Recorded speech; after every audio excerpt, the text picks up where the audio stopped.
It's great to see you. Nice to see you. How are you? Well, you know what chemo does to you is you feel so horrible that after you start recovering, you feel better every single day, but you still feel like crap.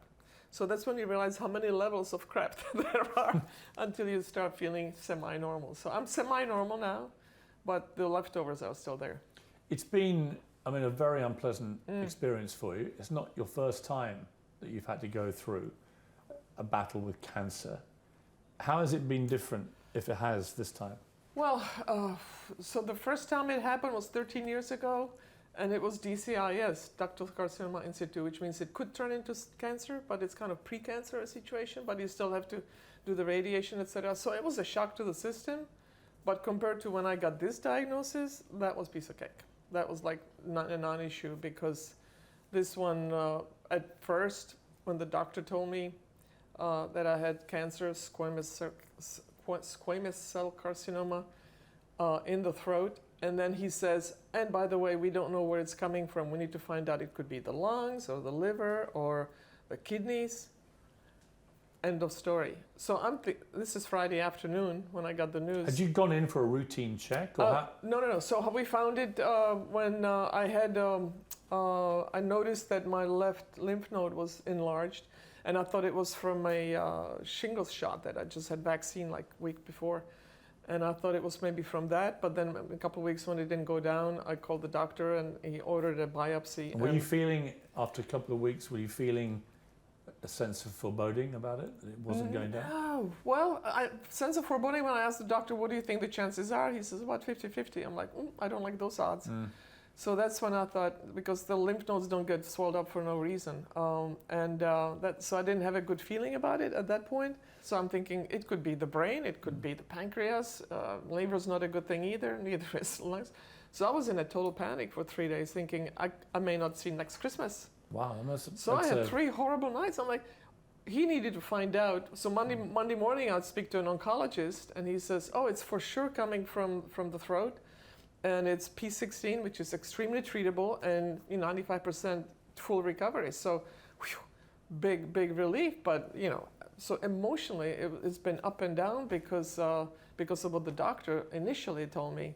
The initial, when you first had the tests, what was the first cancer detected? The breast cancer or the throat cancer? No, the throat cancer. Was the first thing it detected? Yeah. So what they do, they know it's cancer. They know it's in the throat, but they don't know where. So then you do a PET scan, and where you don't eat, and then they give you glucose, and then the cancer sucks the glucose. So that's where they know where the cancer is. So that's when they see exactly where it is in the throat.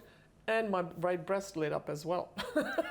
So literally, well, the cancer lights up. It goes red. And this was the other breast to the one that you had. The first one was on the left, lumpectomy, and took out some lymph nodes. And the right one is different cancer, similar area, but this was a real tumor that was about 7-8 millimeters. So they caught it so early that they did not see it on the on the mammogram, which I just had.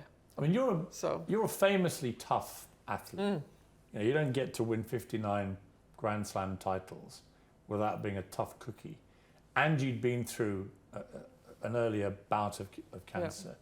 But even for you, with your mentality, to be told you've got throat cancer and breast cancer, and it's in the other breast to the one that you had treated last time, that is a massive moment in your life to deal with. It was, because again, very up and down, right? So I find out it's the throat cancer. I think I could be dying, but I find out no, it's very treatable. Then they found the right breast, and when I had the biopsy on the right breast, the doctor was saying, this doesn't look great. And that's when she said that. I'm like, oh great, I have another cancer. That's when I started crying on the table as she's still poking in there, getting samples out of my boob. I'm like, oh great, I have 2 cancers at the same time that are not related. I knew that. No connection at all. Who does that? Who has 2 cancers at the same time? I'm like, I was never an underachiever, but this is getting ridiculous. Following in Chris Everett's footsteps, who went through cancer a year before. We ended up being in the same place in New York, Sloan Kettering. I'm like, you were both treated in the same place? You just can't make it up. You just can't make it up. So you're great rival. The parallels are unbelievable. with the two of That's us. extraordinary. It's really, because she had ovarian cancer at the start of 2022. right. And so you both end up being treated in the same place. Same place, same people, some of the same nurses that were, giving me cisplatin. She was getting some other chemotherapy drug, but same place. We rang the same bell, and That's amazing. yeah. I mean, she grew up in Fort Lauderdale, now lives in Boca. I live in Miami. We both had a place in Aspen. Of course, the careers are always intertwined, and then we follow each other this way. And she was on Saturday Night Live years ago when she retired and did a skit about how competitive we were. And I'm like, this is the kind of competition we don't really want. But I must say, Chris has been just a stalwart. She has supported me so much through this, as I supported her a year ago. Little did I know that it was going to be reciprocated in this manner, but she's been great. The moment you know you have both cancers, you say you got very emotional, but is that a moment, people talk about their life flashing before them. You said the first time this happened to you that because you were so young and so healthy, you were very positive and came through it. It's probably a bit tougher when you're in your mid-60s. Exactly. Did you think, my God, this could be it? Yeah, I did. You definitely come face to face with your mortality a lot more when you're 65 than when you're 50 or 55 or whatever I was, 52. So that was, the bucket list comes into mind with all the things that I want to do. And this may sound really shallow, but this came into my mind. It's like, okay, which kick-ass car do I really want to drive? If I only have like a year. So you were really thinking... That's what I was thinking about. Yeah, you might only have a year to live. I totally thought that. When I didn't know where it was coming from, that's a definite possibility. Once that oncologist said, no, it's from your throat and it's very treatable, then I'm like, okay, so what do we do? So you get into as a tennis player, you have to be in that solution. You have to be in game mode. And so that's where I think being a champion athlete comes in pretty handy. One of the amazing ironies about this, I guess, is that after your first bout with cancer, you then spent the next few years telling women, get checked.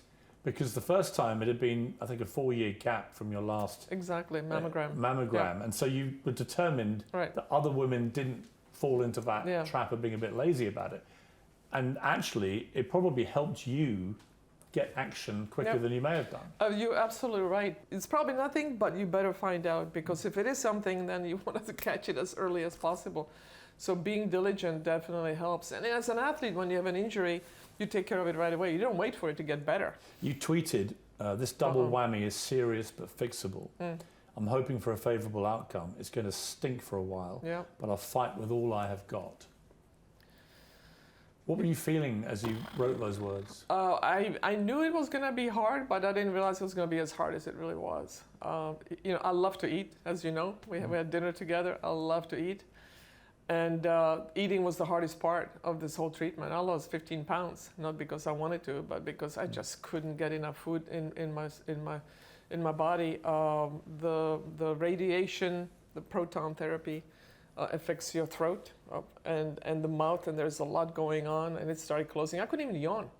You try to yawn, you start yawning, and it closes up, and it stops the yawn halfway. I couldn't sneeze. It was like, because it was so swollen. And I only had 3 weeks of the proton, when the normal course is 7 weeks. But thankfully, at Sloan Kettering, Dr. Nancy Lee started this program where you only do three weeks. If it resolves, then you stop. If it doesn't, then you do the 7. And you had to wear this extraordinary mask. I'm going to bring in Exhibit 1 here. Oh, yeah. So we can reunite you with your mask. I call her Lucille. Did you?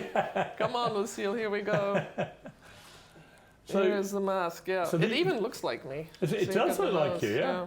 So explain what this is and why you had to use this. So you see all these holes? That's how they tape it. You're laying on a table, and even for the back of the head, you have a formed cushion. That's yours. And they put this on top, and they tape it down with these little pegs. So you literally cannot even open your eyes. Maybe a little bit I could see out of my right eye, but most of the time I couldn't. You just can't move.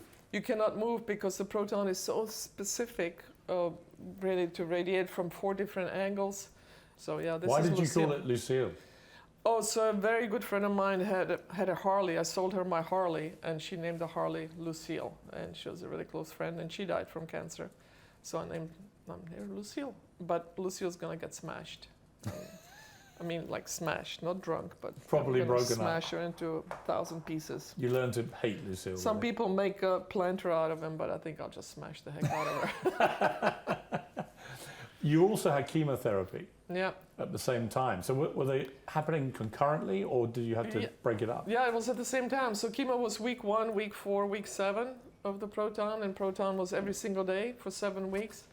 And that was the hard part, because the first week is both chemo and radiation at the same time. And when you start feeling lousy, you're not sure if it's from the chemo or the proton. Proton is much more gradual. Then the effects on the throat are more gradual. So you just hit from all the ends. And I don't think the doctors do a very good job of telling you how it's going to really hit the fan.